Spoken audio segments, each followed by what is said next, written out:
Hi everyone, and today I'm going to tell you how to solve question number 27 from sample paper basic and find the ratio in which the y-axis divides the line segment joining the points 4 and -5 and -1 and 2. Also find the point of intersection. So यहाँ हमारे पास question क्या कह रहा है कि एक line segment है जिसके दो पॉइंट हैं हमारे 4 एंड -5 एंड दूसरा पॉइंट है हमारा 1 एंड 2 और इसको मैं पॉइंट को मान लेता हूँ A और इस पॉइंट को मान लेता हूँ मैं B। उसके बाद बोला हुआ है कि जो ये लाइन सेगमेंट है इसको y एक्सेस डिवाइड कर रहा है। तो अगर मैं इसको सपोज़ यहाँ y एक्सेस ले लेता हूँ, ये हमारा y एक्सेस है सपोज़।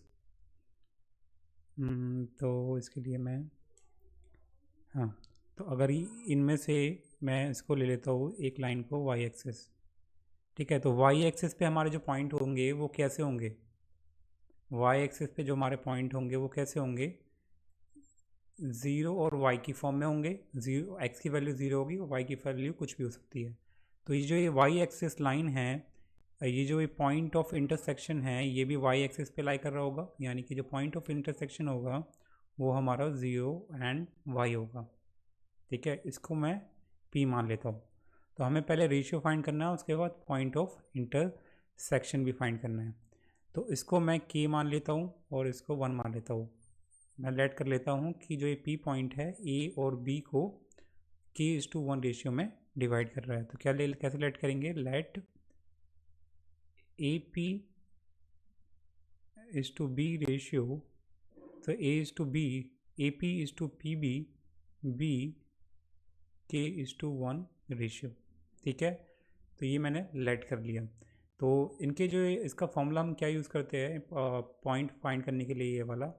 तो इसके लिए हमारे पास x, अगर हमें इसमें से x की वैल्यू निकालनी है तो x का हमारा फॉर्मूला होता है m1x2 प्लस m2x1 अपॉन में m1 प्लस m2। ये m1 m2 क्या होते हैं हमारे, ये जो रेशियो है ये हमारे m1 और m2 होता है। और ये हो गया हमारा x1 x2 y1 y2, और ये हमारा बेसिकली x और y होता है, ठीक है। इस हिसाब से हमारे फॉर्मूले बने हैं। और y के लिए हमारा क्या होता है, y के लिए होता है हमारा m1 y2 plus m2 y1 upon में m1 प्लस m2। तो यानी कि x और y की जो ये वैल्यू है इसे फाइंड करने के लिए हमें ये फॉर्मूला अप्लाई करना होता है। Now we are going right. So सबसे पहले हमें इसमें बोला हुआ है कि जो x की वैल्यू है वो कितनी है, 0, ठीक है। x की वैल्यू 0 है तो हम यहाँ 0 पुट कर देंगे। और m1 क्या है हमारा, m1 k है, तो k को मल्टीप्लाई करेंगे x2 से, यानी कि k मल्टीप्लाई -1, तो यह आ जाएगा हमारा माइनस का k।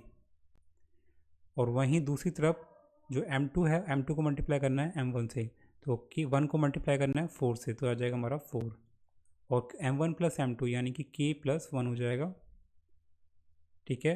क्योंकि ये इक्वल टू 0 है तो ये पूरा 0 हो जाएगा, तो आ जाएगा हमारा k plus 4 is equal to 0। तो k इक्वल टू क्या हो जाएगा हमारा 4, ठीक है। k की वैल्यू 4 आ गई हमारा, यानी कि हमारा रेशियो है वो क्या आ गया हमारा, जो ये k की वैल्यू कितनी आ गई हमारी 4, तो यानी कि रेशियो क्या होगा हमारा 4:1 रेशियो। तो हम कह सकते हैं रिक्वायर्ड रेशियो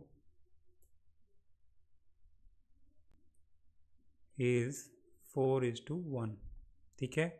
अब हमें y के जो एक y है इसके कोऑर्डिनेट फाइंड करने हैं, तो y की वैल्यू फाइंड करनी है बेसिकली।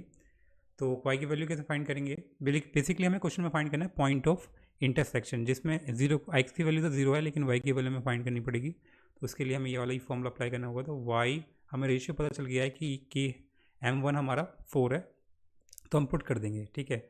तो यानी कि m1, तो यानी कि 4 मल्टीप्लाई y2 यानी कि 2 हो जाएगा, m1 इंटू y2, यानी कि 4 इंटू 2, तो कितना हो जाएगा हमारा 8। एंड m2 y1 m2y1 ये ना m2y1 यानी कि m2y1 कितना हो जाएगा हमारा 1 मल्टीप्लाई -5 यानी कि -5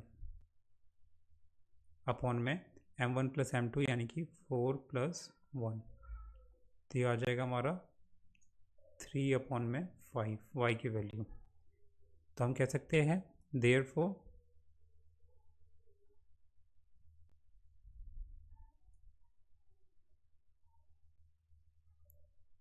the point of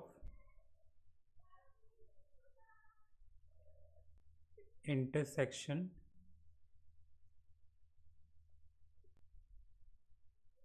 is point of intersection क्या होगा y, क्योंकि वो जो पॉइंट ऑफ इंटरसेक्शन है वो y एक्सिस पे है तो x की वैल्यू 0 हो जाएगी और y की वैल्यू अभी हमने फाइंड करी है 3 अपॉन में 5। So this is how you can solve this question. Hope you like it. I hope you enjoyed it. Subscribe for more videos. Till then, bye bye.